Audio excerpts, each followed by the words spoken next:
tal, chicos? Bienvenidos al aula virtual. Mi nombre es Jacqueline Sarria, soy su profesora de biología y esta semana vamos a ver nuestra última semana, capítulo número 18.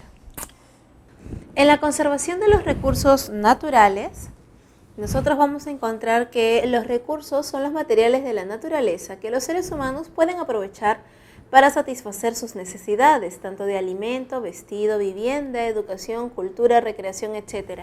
Pero chicos, recordemos aquí que los recursos nos los están poniendo frente a una perspectiva totalmente diferente de lo que es un tema de conservación, ¿no? Porque no es solamente de que todo lo de la naturaleza está dispuesto para el ser humano. Eso era el pensamiento antropocentrista, ¿verdad? Esto va cambiando y ha ido cambiando realmente a lo largo del tiempo. Los recursos naturales nos mencionan que son la fuente de las materias primas, como madera, minerales, petróleo, gas, carbón, entre otros. Por eso es que debemos de cuidarlos. Transformadas, sirven para producir bienes muy diversos.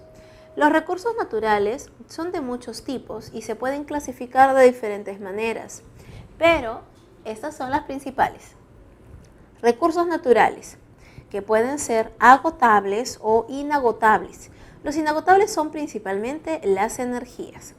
Los agotables son aquellos que no se renuevan o aquellos que se renuevan pero de manera parcial, por ejemplo. Vamos a ver. Por aquí nos mencionan, la clasificación más utilizada a la hora de diferenciar los recursos naturales es la que los agrupa en renovables o no renovables. Esta clasificación se basa en su disposición a lo largo del tiempo, tasa de generación o de regeneración y su ritmo de uso o consumo. Los recursos naturales renovables, dentro de este grupo están los de tipo biótica, ¿no? Como la flora, la fauna y el suelo. Aunque actualmente en algunos casos se está produciendo un uso excesivo, ¿no? O inadecuado, o ambos a la vez, que puede hacer que pierdan esta consideración debido a que sus ciclos de regeneración pueden quedar por debajo, ¿no? de su tasa de extracción. La siguiente, los recursos naturales no renovables. Los no renovables son materiales distribuidos irregularmente por la Tierra en una serie de depósitos limitados y con un ritmo de regeneración muy inferior a la tasa de extracción o explotación actuales, o incluso cero, ¿verdad? Estos recursos naturales geológicos de tipo mineral se acostumbran a dividir entre aquellos que son energéticos y aquellos que no son energéticos. Todos se pueden utilizar como materias primas, pero los energéticos, tal como dice su nombre, también son fuentes de energía. Dentro de este último grupo están los combustibles fósiles, tales como el carbón, el petróleo, gas natural, y también los nucleares como el uranio, ¿verdad? Los recursos naturales se deben preservar. Esto quiere decir poner a cubierto un daño o deterioro. Y también se deben de conservar, quiere decir mantenerlos por siempre. Preservar, recuperarlos, y conservar, mantenerlos siempre. La conservación del ecosistema se justifica por diferentes razones, siendo científicas, ¿no? Cuando hay una zona única geológica por estudiar, cuando hay una especie o una población, ¿no? O una pequeña comunidad tal vez endémica que no existe en ninguna otra parte, no tiene muchas especies. Económicas, cuando tenemos una reserva nacional en donde usualmente, ¿no? las tierras o una especie es altamente productiva, se permite la explotación, ¿no? pero de manera controlada y supervisada. Ese es un motivo económico, alta producción. Médicas, en una zona en donde hay muchas plantas medicinales, por ejemplo. Estéticas, por un hermoso y único paisaje. Esto lo encontramos, por ejemplo, en el caso de la Bella Durmiente. Y por último, las éticas, por ejemplo, donde ocurrió un hecho glorioso para nuestro país, conocido, por ejemplo, como un santuario histórico.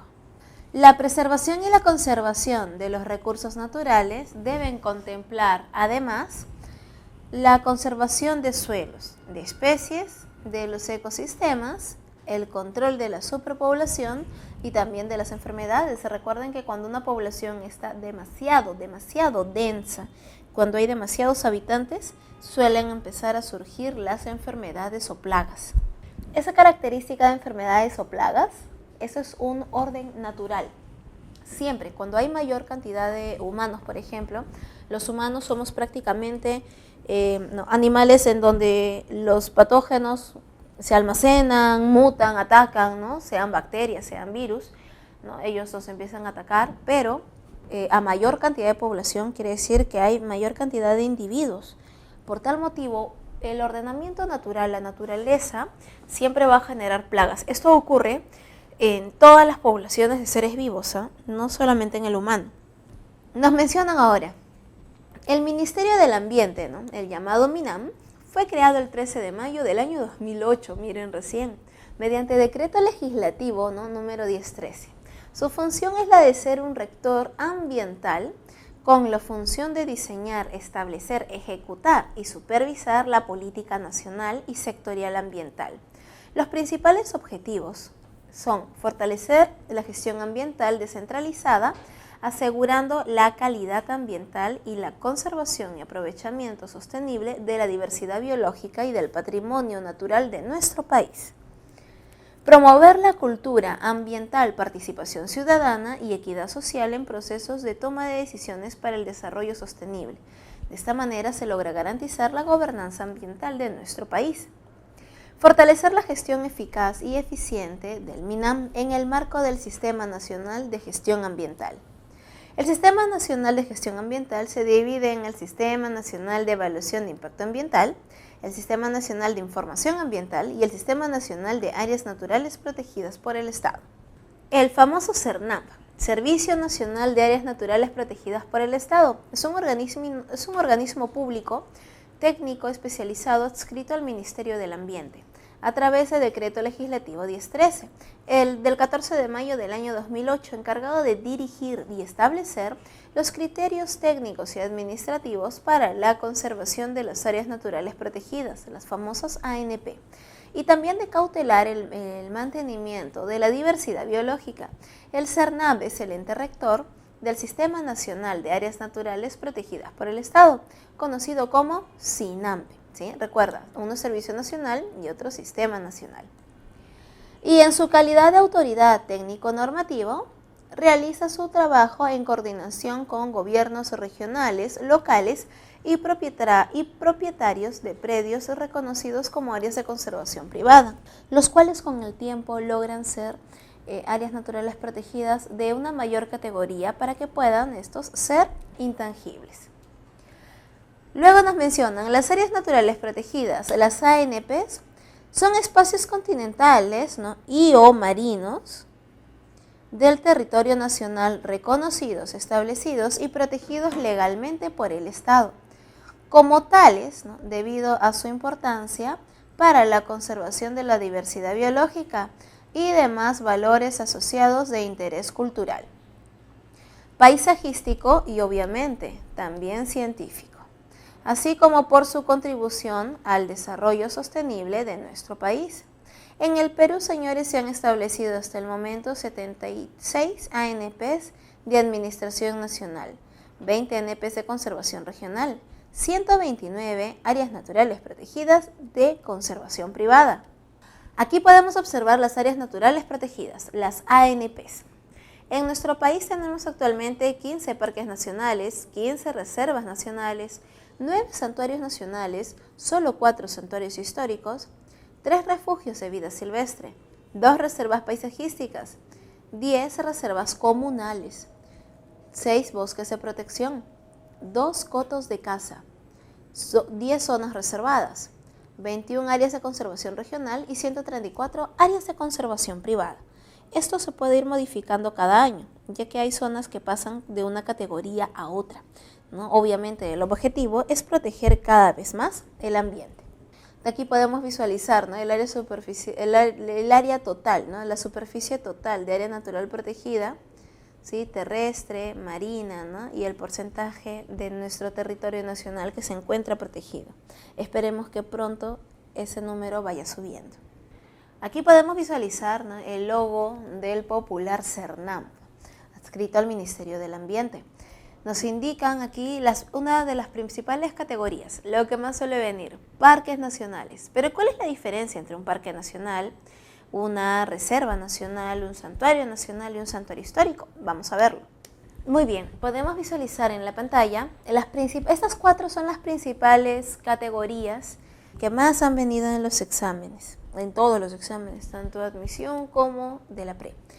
El Parque Nacional, Reserva Nacional, Santuario Nacional y Santuario Histórico tienen diferencias muy puntuales. Por ejemplo, en teoría, un parque nacional tiene la categoría de ser intangible. ¿Qué quiere decir? Nadie lo toca, nadie lo cambia, no se puede modificar. En cambio, una reserva nacional sí permite la explotación de recursos, pero recuerden esto, de manera controlada. Permite la explotación, pero de manera controlada, con el permiso del MINAGRI, ¿no? Del Ministerio de Agricultura. El santuario nacional, como tienen categoría de santuarios, obviamente ellos van a ser intangibles. Intangible el santuario nacional, intangible el santuario histórico. ¿Qué es lo que protege cada uno? Un parque nacional, chicos, protege un ecosistema completo incluso. El parque nacional, al ser intangible, protege toda la flora y fauna de la zona, así como los recursos abióticos, ¿no? De agua, suelo, zonas endémicas. Puede proteger, como les menciono, un parque nacional se caracteriza porque es muy grande, es de gran extensión. Una reserva nacional protege también zonas de alta producción. Esta zona de alta producción, claro que puede tener, ¿no? Animales a los cuales se les protege, flora, fauna, recursos, pero recuerden que Reserva Nacional, este nombre, viene justamente para el proceso de explotación, ¿no? Por eso se le llama reserva. También es bastante grande. El Santuario Nacional protege principalmente a una especie, ¿no? O protege una población o una comunidad, ¿no? Dependiendo, pero se caracteriza porque es de área limitada, o sea que es pequeño, no es muy grande. Un santuario histórico, por otro lado, el santuario histórico va a proteger un escenario, ¿sí? Protege un escenario geográfico en donde ocurrió un hecho glorioso de nuestro país. Y también es pequeño, ¿no? Es de área limitada.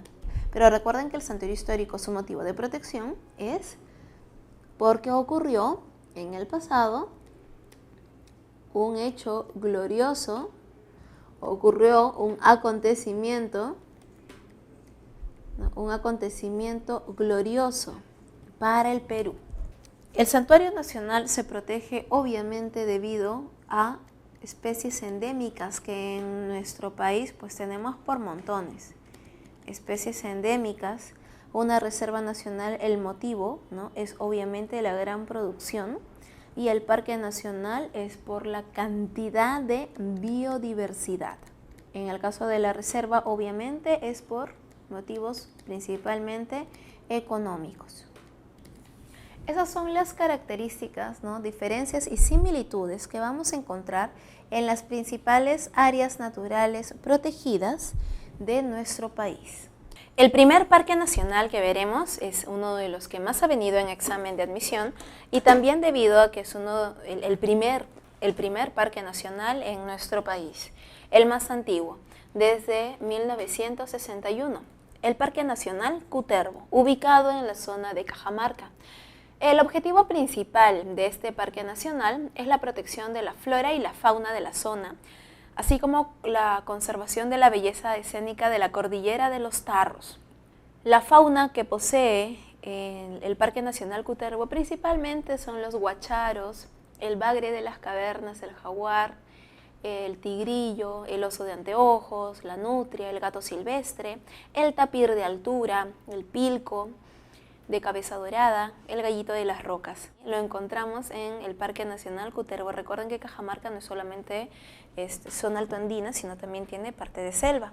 El Parque Nacional Tingo María, ubicado en Huánuco desde 1965, este parque nacional protege las numerosas especies de flora de una gran importancia económica como el cedro de altura, la quina de azufre, el tulpay, la palmera poma, el huasay, entre otras especies. Especies de fauna también como los guacharos, aquí también encontramos guacharos, el ocelote, el perezoso de 3 dedos, la sachavaca, el venado rojo, el sajino, tigrillo y también el gallito de las rocas. En el Parque Nacional del Manu, ubicado entre Cusco y Madre de Dios, desde 1973 se encarga de proteger en fauna a los guacamayos que se alimentan de los yacimientos de arcilla, los jaguares, caimanes negros y los mono araña. En flora protege al 10% de las especies vegetales en el mundo, incluyendo diversas especies de higos y palmeras. ¿Sí? En el Manu, solo en el Manu, chicos, encontramos el 10% de la flora de todo el planeta. Por eso es que el Parque Nacional Manu es tan conocido a nivel mundial, es tan protegido, ¿no? Lamentablemente sabemos que hacia el Manu, hacia la zona de Madre de Dios, lamentablemente han habido graves procesos de contaminación, ¿no? Debido a la terrible minería ilegal. Todos los cuerpos de agua que llegaban al Manu desde la zona de la contaminación ambiental ha afectado, ¿no? Ha afectado de todas maneras a este parque nacional que esperemos que se proteja cada vez más. El Parque Nacional Huascarán, ubicado en la zona de Ancash, desde 1975 protege a la famosísima Puya raimondi, los bosques de queñual y abundantes gramíneas, especies de pastos de altura y que son el principal alimento de vicuñas, además de diferentes asociaciones con humedales, pastizales, matorrales, bosques, entre otros tipos de hábitat. Destacando también especies de árboles como el polilepis, el guinoxis, la budeleja y el alnus. En el Parque Nacional el Cerro Siamotape, ubicado entre Tumbes y Piura, desde el año 1975 también, protege la famosa muestra de bosque seco ecuatorial que tenemos nosotros. Recordemos que Tumbes, ¿no? Debido a que está casi en la línea del Ecuador, compartimos ambientes únicos, ¿no? Entre Tumbes y Piura. Sí, ese ambiente único es el bosque seco tropical, en donde encontramos el monocoto de Tumbes, la nutria del noroeste, el jaguar, el tigrillo, el cocodrilo de Tumbes. La flora que encontramos típica es el algarrobo, el hualtaco, el charán, el zapote, pasayo y el guayacán. El Parque Nacional Río Abiseo, ubicado en la zona de San Martín desde 1983, protege entre la fauna, va a proteger a la taruca, el oso de anteojos o el oso andino, el monochoro de cola amarilla, el jaguar, también llamado otorongo, maquizapa de montaña, entre otras, una gran variedad de especies.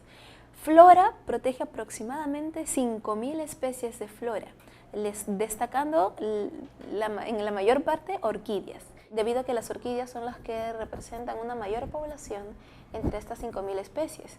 Hay más de 60 especies de orquídeas y también gran variedad de helechos. En el Parque Nacional Yanachaga-Chemillén, ubicado en la zona de Pasco, desde 1986, este parque nacional protege el ecosistema de punas altoandinas, bosques tropicales, bosques de neblina y pajonales. Alberga también gran cantidad de fauna en su propio hábitat, como el venado rojo, el sajino y los peces propios del lugar, nativos, como el boquichico. Sí, todo ello vamos a encontrar en el Parque Nacional Yanachaga-Chemillén. Recuerden además que protege a la comunidad de los yaneshas. Cuando ustedes vean así un nombre medio particular que parece como que en dialecto, es porque el Parque Nacional o la Reserva lleva el nombre de las comunidades que protege. En el Parque Nacional Baguaja-Sonene, ubicado entre Madre de Dios y Puno. Chicos, si pensamos en Madre de Dios, selva, ¿verdad? Si pensamos en Puno, obviamente, zona altoandina, mucho frío. ¿Se imaginan el ambiente que hay entre Puno y Madre de Dios? Obviamente, ambientes únicos, ¿verdad? Este Parque Nacional Baguaja-Sonene, desde el año 2000, va a proteger a la única muestra de ecosistema de sabanas húmedas tropicales que tenemos aquí en el Perú. Y su fauna característica, ¿no? Como el lobo de crin, el ciervo de pantanos. En este parque nacional, chicos, encontramos hábitats únicos. Recuerden que nosotros, de los 32 ecosistemas que hay en todo el planeta, el Perú tiene 18. Por eso es que nosotros, debido a que tenemos costa, sierra y selva, sobre todo en la zona de los ecotonos, ¿no? En las intersecciones de biomas, es donde encontramos ambientes únicos. El siguiente Parque Nacional Cordillera Azul.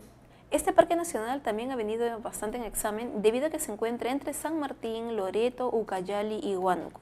Desde el año 2001, su principal objetivo es proteger a una serie única de especies endémicas, comunidades biológicas, formaciones geológicas, bosque montano, premontano de la Cordillera Azul. De igual manera, también presenta resguardadas las cabeceras de la cuenca que brinda agua a toda la zona adyacente. El Parque Nacional Otishi, ubicado entre Junín y Pasco, desde el año 2003 protege la cordillera del Vilcabamba. La diversidad biológica de la zona vela también por las comunidades nativas que viven en ese territorio. En fauna protege al yaguarundi, que es una especie de felino, el oso andino o oso de anteojos, el maquizapa asesino, la taruca, el ratón campestre, el cuy silvestre, el tapir, el gallito de las rocas y el águila arpía. En flora va a proteger a una gran variedad de orquídeas, árboles del género Polylepis, Podocarpus, helechos, grandes extensiones de bosque. En el Parque Nacional Alto Purus, ubicado entre Ucayali y Madre de Dios, desde el año 2004 protege la muestra del bosque húmedo tropical de la zona. Protege también dentro de la fauna al lobo de río, a la charapa, el águila arpía, el guacamayo verde de cabeza celeste.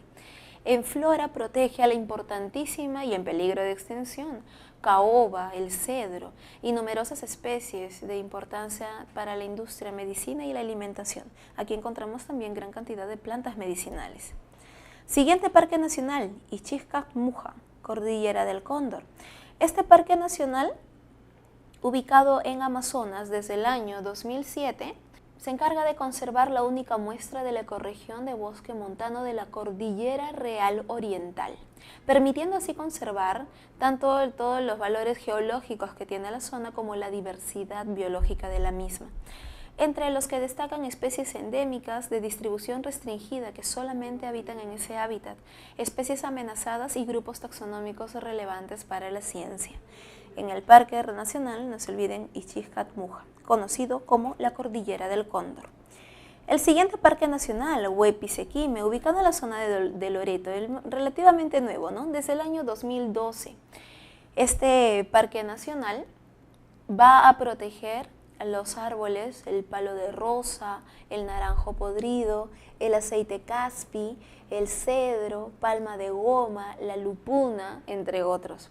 En fauna protege al armadillo gigante, al oso hormiguero gigante, al otorongo, a la nutria, al manatí, al delfín rosado, a la taricaya, entre otras especies. Parque Nacional Sierra del Divisor, ubicado entre Ucayali y Loreto, desde el año 2015, resguarda la Sierra del Divisor, que es un complejo montañoso ubicado en el llano de la Amazonía. Protege también al ave del Divisorius y numerosos primates que hay en la zona. El Parque Nacional Yaguas, ubicado en Loreto, desde el año 2018, conserva la diversidad biológica, procesos ecológicos, formaciones geológicas existentes en la cuenca del río Yaguas, cuenca que nace en selva baja sin conexión a los Andes y por representar una importante fuente de fauna ictiológica, peces, para las poblaciones, comunidades nativas asentadas en el medio y bajo Putumayo.